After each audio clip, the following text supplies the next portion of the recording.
Welcome back to another segment here on GEMS Podcast. I am the founder and host, Miss Genesis Amaris Kemp, and with me today is a special guest by the name of Kim Meninger. And here's a bit about Kim. Kim is an executive coach, TEDx speaker, and the host of the Impostor Syndrome Files podcast. She specializes in empowering women in traditionally male-dominated environments to become more confident, visible, and influential leaders. Kim strives to be the resource to women that she wishes she had during her own corporate career. And today we're going to be talking about imposter syndrome and how she helps women manage that self doubt, as well as weave in some other topics. But without further ado, please welcome the woman behind it all, Kim Meninger. Thank you so much for that warm introduction, Genesis. It's such a pleasure to be here today. My pleasure, Kim. And before we dive into the meat and potatoes of the segment, as I call it, I definitely want to give the audience a chance to connect with you in a fun and personal way. And since you've done your due diligence, I'm sure you know what's next. Yes, I do. So we can do an icebreaker or a rapid fire 10-question game. What are you in the mood for? I would like the rapid fire 10 questions. Okie dokie, here we go. We're playing rapid fire with Kim and Genesis.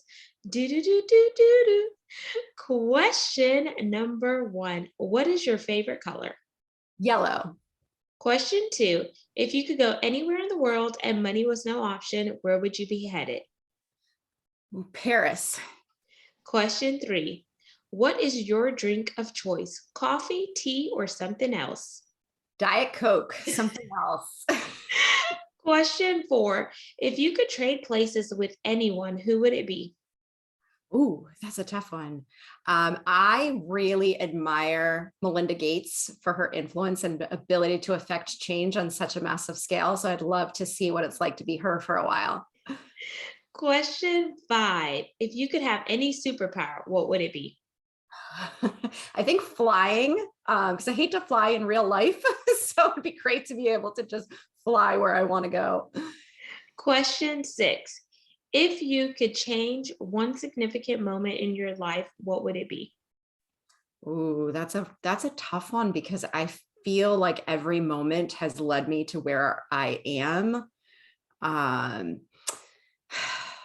I'm afraid that if I changed anything, I would change the course of my life and change where I am today. So I certainly wish that I had had more confidence when I was earlier in my career, but I'm grateful for the experiences that got me to where I am today. Awesome. 7. What is your favorite book or movie? Ooh, I'm a big fan of Pat Conroy. So I've always loved beach music and Prince of Tides, his whole catalog. Question 8. If you could interview any person on your podcast, past or present, who would it be? Ooh, I would love to interview, I'd love to interview Amy Edmondson about psychological safety. Okay, that's a new one. Question 9. Dream car, dream home, or if you like me, who says you can't have it all? Let's go big and have both. I like the having both. I like that idea. Amazing. And question 10, it's our pass or play question, and here are the rules. If you pass, our roles are reversed, and you get to ask me a question. If you choose to play, I ask you one last question to wrap up rapid fire. So do you want to pass or play? I want to pass because I have a question for you. Okie dokie. What's your question? I want to hear your answer to the question. If you could interview anyone for your podcast, who it would be? Oh, I have a list of people. So I love comedy, and right now I like Tiffany Haddish's comedy. So I would interview Tiffany Haddish because since I love to laugh, I think we wouldn't even have a whole conversation. We would probably just be laughing all the way through, which laughter is good for the soul. That would be a great episode. I'd love to hear it. And thank you for playing rapid fire. So, oh wait, and the other person I would want to interview is Elon Musk, just to pick his brain, just to hear like, from childhood he had these wild dreams and they're actually realities now. And so I think he's like it's pretty awesome what he's doing. Yeah, that would be really interesting too. Oh man. So let's dive into your expertise because you've also obviously been there, done that. So now you're helping other women really get out of imposter syndrome and manage that self doubt, but also be mindful of self awareness, self care, and all of that good stuff. So, what made you really focus on imposter syndrome? Imposter syndrome was such a part of my own personal journey throughout my corporate career. I was in a constant state of anxiety and self doubt, just always questioning whether I had what it took to be successful, to compete with the people around me, which I don't look at it as competition anymore. But at the time, I always felt like everyone around me was so much smarter. Everybody around me was so much more qualified or more worthy of being in the room than I was. And it just left me constantly questioning myself. And so when I started coaching and I started talking with other women, that's when I really started to realize, wow, this is a very pervasive problem. And if we don't address this foundational issue, it makes it that much harder for women in particular to advance to higher levels, be more influential, really claim ownership of their own strengths. And so that's what motivated me to want to focus so heavily on this area. And I think it's a good area to focus on because just like yourself, I came from a male dominated industry too. I was in oil and gas for 12 years and it's a very tough industry. If you're a woman, it's very male dominated. And then the other complexity with myself is I'm first generation American. I'm a chocolate drop. And sometimes you don't always see people that look like you on the board of directors or in certain rooms where you're afforded the ability to go in. So it's like, okay, I have to do it for me, but also anyone else that's coming besides and behind me. So it's like you put so much pressure on yourself, but no one required you to put that much pressure. You chose to put that pressure because you feel like I'm the only one, so I don't want to screw up. Because what is that going to say if someone else that looks like me comes along and wants to work for this Fortune 500 company? Is such an important point and definitely a big factor in the experience of imposter syndrome. People who are one of few, the only, the first, are much more likely to experience imposter syndrome than others who feel like they're more aligned with the dominant culture or the culture of the leadership team around them. And that was certainly part of my experience too, was that I was promoted very quickly into a role where I was the youngest by far. So that was really triggering for me. And then also often the only woman. I was often in rooms full of men entirely. And it's just a different experience. You don't, when you feel like you're the only one, you often feel like, is there something wrong with me? Am I doing this right? And it creates a lot of anxiety. Yeah, absolutely. And what industry did you come from, Kim? I was in high tech. Oh, high tech. Okay. And then one thing that I totally forgot to do is for our audience, those who do not know what imposter syndrome is, I think we should tell them the definition of it just so they're connecting the dots. So they'll be like, oh, okay, I've heard it thrown around so many times, but do I have that? That's a very good point. Sometimes I take for granted that everybody understands that term, but really it's a term that's used to describe those feelings of inadequacy that we feel despite the fact that we're actually doing well to the outside world. So we may be performing at a high level, getting great feedback, but inside we feel like a fraud. We feel like it's only a matter of time before other people realize we don't actually belong in the role that we're in. Yeah, and I would say that imposter syndrome, the word has been around, but I don't feel like it gained much traction until recently. I think a lot of people were already dealing with this like years ago, but no one really knew how to connect the dots to make it make sense. So for someone who's like, okay, I feel like a fraud, but then whenever I go to work, I show up and I do my best. So am I just a fraud internally or am I a fraud externally? And can you talk about that? Because I feel like people are constantly judging, especially in a fast-paced society where we wear multiple hats. And I feel like they may have some remnants of an imposter syndrome in one area, but not fully. Does that make sense, Kim? Yeah, I think it does. I think there is definitely an internal and an external component to imposter syndrome. There is a lot that we carry with us from our past experiences. And so one of the things I like to think about is the idea of touching a hot stove, right? If we touched a hot stove when we were kids, we're unlikely to ever touch that hot stove again. And so many of us may have experienced something challenging earlier in our careers when we didn't have as much context for it, or we didn't have the support system, or we didn't have the experience that we have today. And we carry that around with us as a limiting belief. I'm not good enough at this. And it's not true today. And so but that still sticks with us, and it undermines our willingness to speak up or to engage in the most powerful way. And then there's also the point about the environment itself. And so if you work in an environment that lacks psychological safety, if you're in a situation where people are often punished or humiliated for sharing their ideas or challenging the status quo, then we learn by watching that experience. And that also is something that we internalize, and we say, it's not safe for me to share my ideas. And we start to doubt ourselves on that front. So it's very much a function of a lot of different conditions, a lot of different experiences that we've had throughout our lifetime. Yeah. And I think whenever you think about the experiences that we've had for our lifetime, some of those can very well start from childhood, and people who have adverse childhood experiences and the traumas where they've heard you're not good enough, you're not going to be able to achieve that, why are you thinking about that, that's so crazy. And then from childhood into adolescence into adulthood, you see how that's carried over with them. Unless they address the root cause and the problem, then I feel like then that imposter syndrome is, that seed is planted into them at a young age, and they can't shake it if they never confront what has been told to them.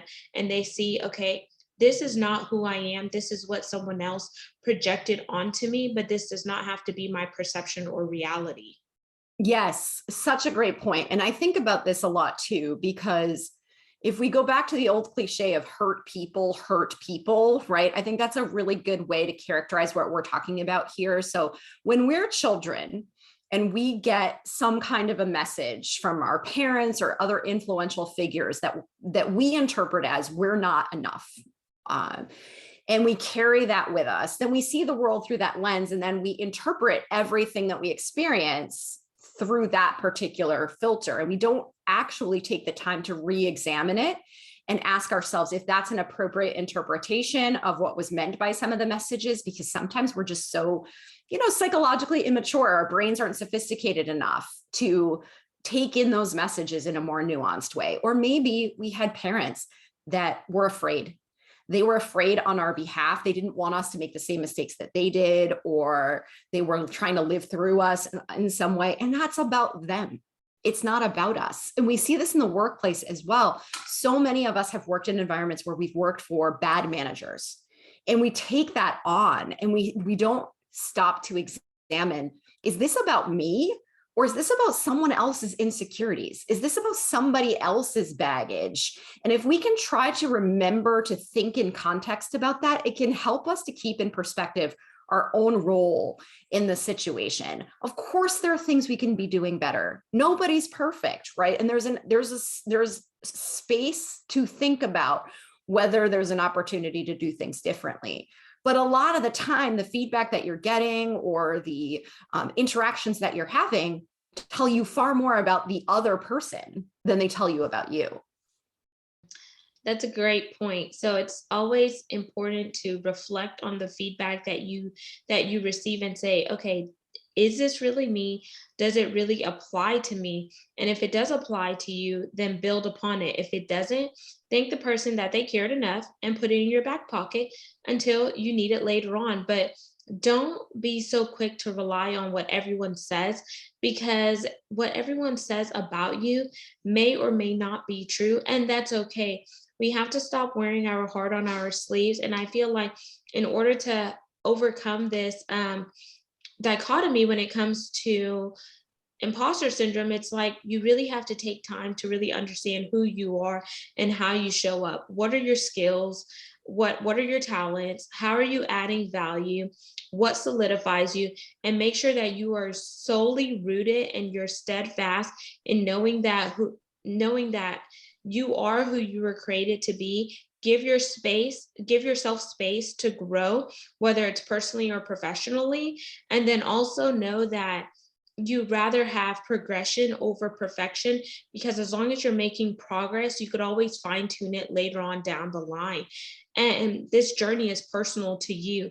And whenever you feel like, okay, I'm not connecting or firing on all cylinders, it's okay to ask for help from a paid and trained professional.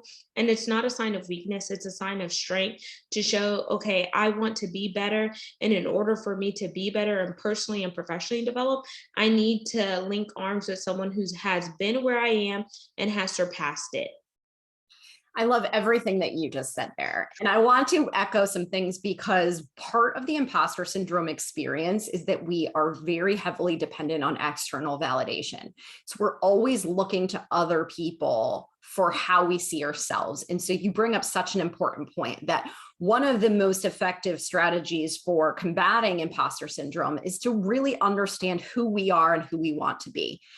What are our core values? And so I think about this a lot because fear is a baseline default experience that every one of us will have whenever we're stepping into anything uncomfortable. It's just part of how we're wired.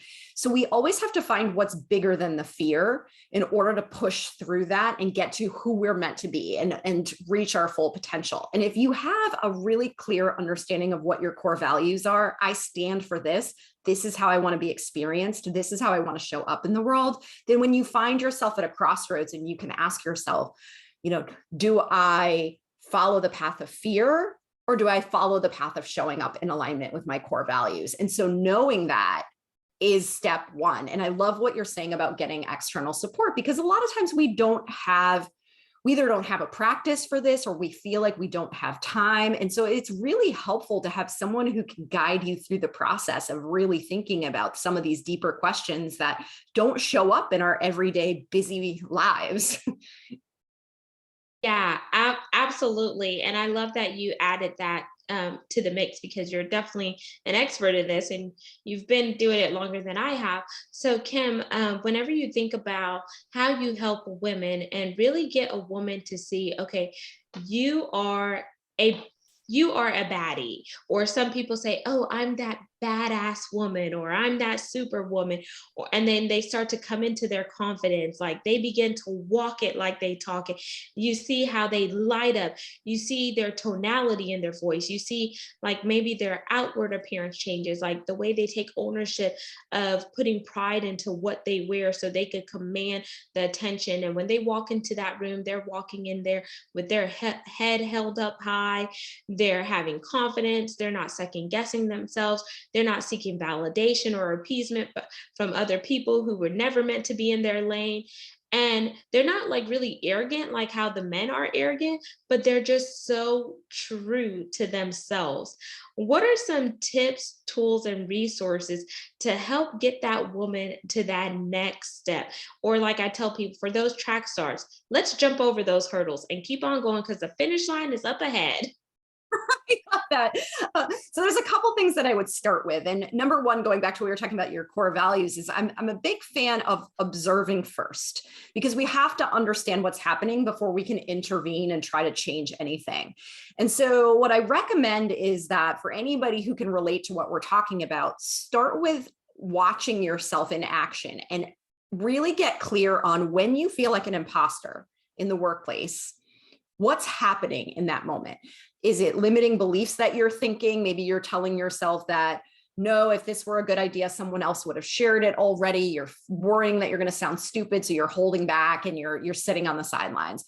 Is it something external? Are there intimidating figures in the room? People who maybe have been bullying or you've had some tension within the past, so they make you anxious and it makes you not show up as effectively as you'd like to, or maybe they remind you of somebody else, right? Is there something else about the room? Maybe it's not an inclusive space, and so you just don't feel like you can be yourself. But I'm a big believer in really defining what those triggers are, because they're different for everybody. And when you understand what the triggers are, then you can anticipate them and be prepared to manage them when they do show up. I also think it's really important to know what the opposite looks like too, because one thing about imposter syndrome is that when we feel like an imposter, it feels like this sweeping chronic state. But even within a day, there are going to be meetings where you feel like an imposter, and there are going to be meetings when you feel neutral, and there are going to be meetings when you feel great. And so what's the difference? What's happening when you feel great? What's happening when you feel like you're firing on all cylinders, like you said? And then how can you compare and contrast those two scenarios so that you can create more of the conditions that have led you to that confidence space, and really try to either minimize or prevent some of those triggers that bring you down? Ooh, I love that. And I would say y'all start to journal about it, because then if you start to make note of this is what happened, this is how I reacted, this is how I feel, then you could start to see your own personal development and the shift that you're coming into. And sometimes all it starts with like is your mindset, like really shifting those paradigms and just getting you to think about things in a different way. And I tell people, if you aren't the prey, you're the predator. And I tell people, if you keep looking for approval from other people, you're going to die by their rejection. And that's a quote that someone else said. I can't remember who said it, but it's so true.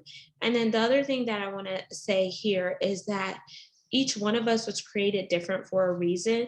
So why are you trying to be a carbon copy when you were already created to be original? So think about that. If the universe, if God, or whoever you choose to believe in created you a specific way, why not take ownership that you're different and embrace those differences and build upon it?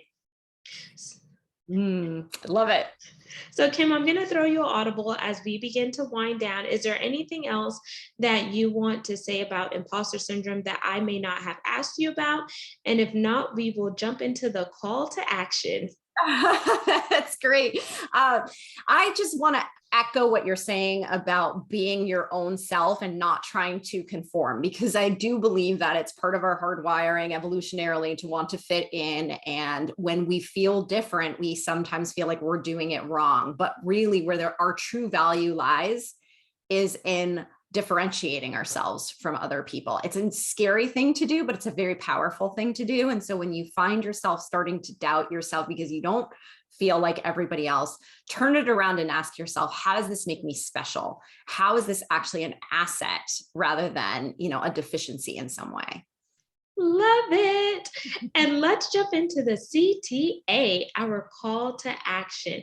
So, Kim, what is your call to action for the audience today? So I would love to invite anybody who is interested in exploring this further to visit my website at yourcareersuccess.com. There's an imposter syndrome challenge there that shares a question every day for 7 days to get you to think more deeply. It's going to be, some of the exercises that we've been talking about will be incorporated there. So it'll give you a little bit more structure for thinking about your own experience. And then, Kim, for those who are social butterflies, where do you hang out primarily on social media? LinkedIn is my primary spot. I share a lot of resources there. Would love to connect with anybody who's interested. And for those of you, her LinkedIn is Kim, and then last name Meninger. So it's M as in Mary, E as in Edward, N as in Nancy, I as in Isaac, N as in No, G as in Ginger, E as in Echo, R as in Richard. And all of her contact information will be in the show notes. Just scroll on down and tap in with Kim so you can learn more about imposter syndrome and level up. Don't forget to like, comment, and subscribe. We're on 40 plus platforms. You could also follow us on YouTube to see all things video content by going to GEMS, GEMS, with Genesis Amaris Kemp for video. And lastly, but not least, I want to thank each one of you for continuing to support the mission to bring content that is educational, inspirational, and motivational, while we also weave in diversity, equity, inclusion, and belonging. Because yes, it does take all of us coming together to make this world a better place. And most importantly, supporting the subject matter experts that I bring into the community. So until the next episode, next segment, peace, love, and lots of blessings. Have yourself an amazing day. Trust yourself. Remember, you are an asset, not a liability. You were created on purpose for a purpose. So stop living in the shadows of other people and release your inner and outer glow. Till next time.